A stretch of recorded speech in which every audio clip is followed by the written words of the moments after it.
Maker of the future. The name of a great Russian artist, Nicholas Roerich, is very much honored in the native and world culture of the 20th century. His art is so many-sided, his achievements are so great, that they can't help inspiring wonder and admiration. What has been done by Roerich is far beyond the common idea of human abilities, said Okladnikov, a Siberian academician, about Nicholas Roerich. Nicholas Roerich is famous all over the world as an artist, but he also made a great contribution to the world culture as a writer, an archaeologist, a scientist, a traveler, a philosopher, and as a statesman. He is also called the guide of culture.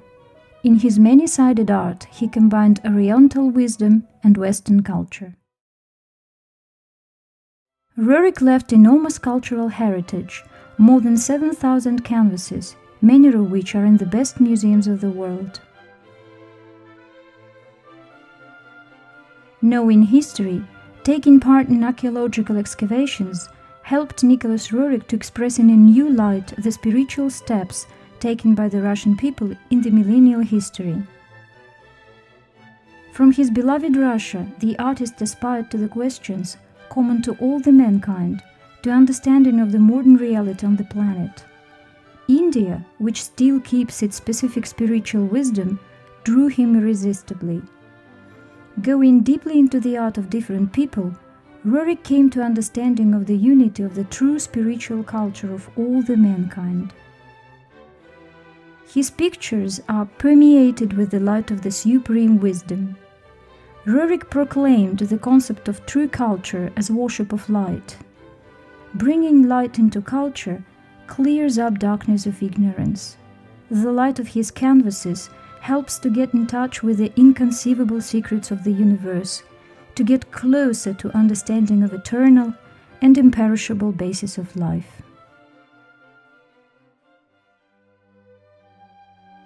Roerich's philosophical views had universal orientation, and they came home to millions of people. While Roerich was alive, there were already more than 50 societies named after him, and dozens of educational institutions which supported and realized Roerich's ideas. The Uruk Pact is of great importance in the matter of developing friendship and cooperation. With this document, Roerich managed to bring the task of protecting cultural or artistic heritage to the level of all human problems. The main task of the pact is to protect amazing artifacts and the whole world's scientific achievements from destruction.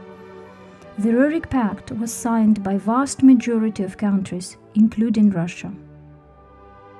Roerich offered the banner of peace as a symbol of protection of all the creations of the human genius.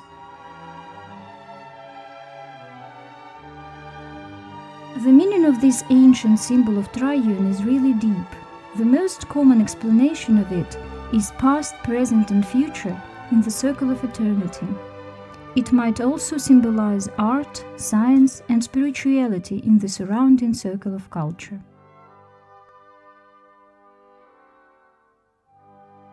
The banner of peace is kept in the United Nations Organization, in the Russian State Duma.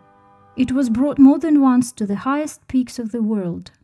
It's taken on board the spaceships by astronauts. Roerich led a 5-year-long expedition, in which his wife Helena Rarick and his elder son George also took part.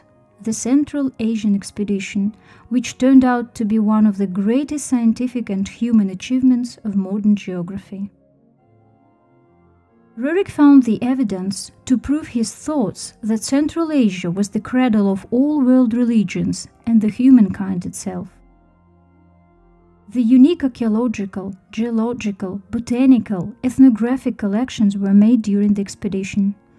These findings and discoveries were so unexpected for the science that it's hard to evaluate selfless labor of the Roerichs. The main result of the Central Asian expedition was the foundation of the Himalayan Research Institute Urusvati, which means in Sanskrit the light of the morning star, headed by Professor Nicholas Roerich as its founder and by Dr. George Roerich, his elder son, as director. Under hard conditions of the expedition, the artist created more than 500 pictures and sketches of the Himalayas.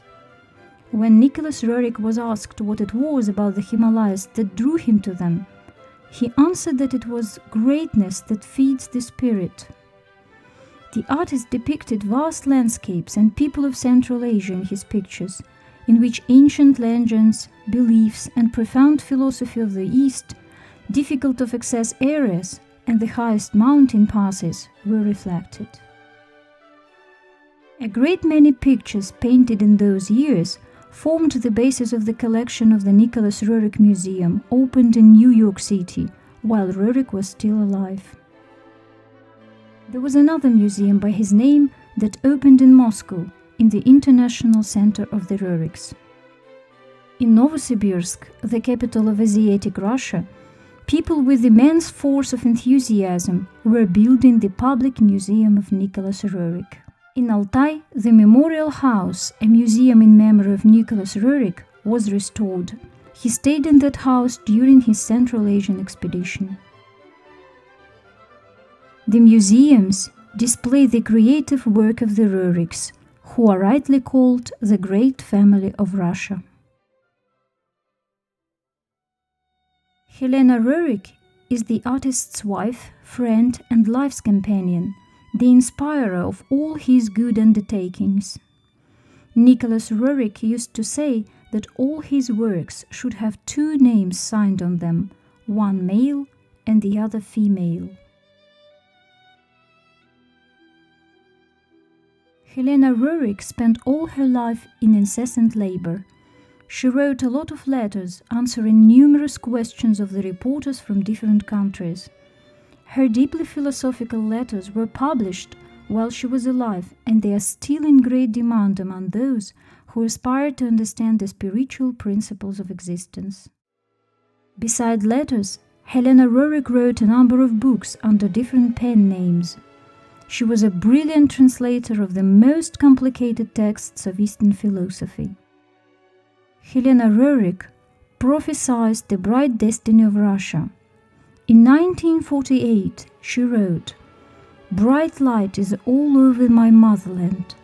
These are hard times, but the best country will become the cosmic basis of balance in the world.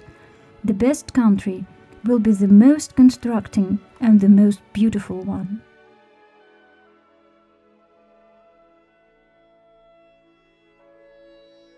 The elder son, George Roerich, is a world-famous orientalist, a person of phenomenal abilities. He knew more than 30 languages. A famous scientist once said, "George Roerich was among the greatest scientists, a person of encyclopedic knowledge of East and West. He didn't know any limits to knowledge." He was the only one in the family who managed to come back to Russia. He did a lot for the development of Oriental studies in Russia while working at the Institute of Oriental Studies in Moscow till the very end. But the main thing is that after long years of oblivion, he brought the name of his father, Nicholas Roerich, back to their motherland and donated more than 400 pictures. It was the great artist's gift to his motherland, which he loved with all his heart and all his life dreamt to come back. Svyatoslav Roerich is the Roerich's younger son. He was an artist, a scientist, an art critic, and a statesman.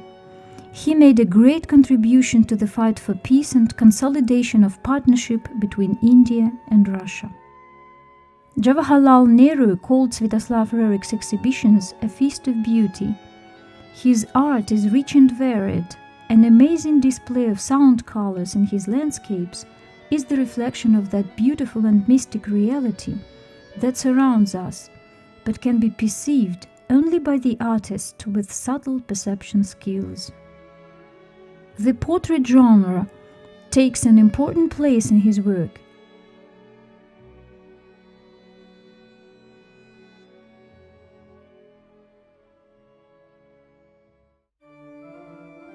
What the artist is saying in his symbolic canvases is that the fates of the humans and the planet are jeopardized. For the planet to survive, people should change their minds and stop the wars. They shouldn't continue to persist in their ignorance, but aspire for the eternal values and build a new life. This is what Svyatoslav Roerich proclaims through his art. He came to the Soviet Union more than once with the exhibitions of his and his father's paintings. He initiated the Roerich Museum in Moscow. He donated some of his and his father's pictures to the museums of their motherland.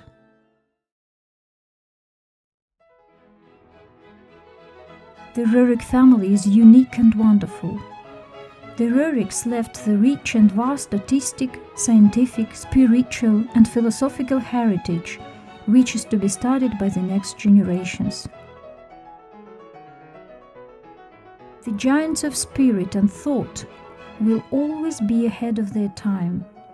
They come from the future to the present to bring us closer to this future. At the very beginning, they are often misunderstood and denied by us. Their ideas and thoughts are too new and unusual to us. Their thoughts are of unexpected direction. But the time goes by, people grow in mind, and gradually get involved into the orbit of progressive movement initiated by the leader of revival. He begins to be perceived by his most progressive followers. So, finally, comes the era that was to be created by this maker of the future. Now comes the era of Roerich, the era that is inseparably associated with the rising culture of spirit.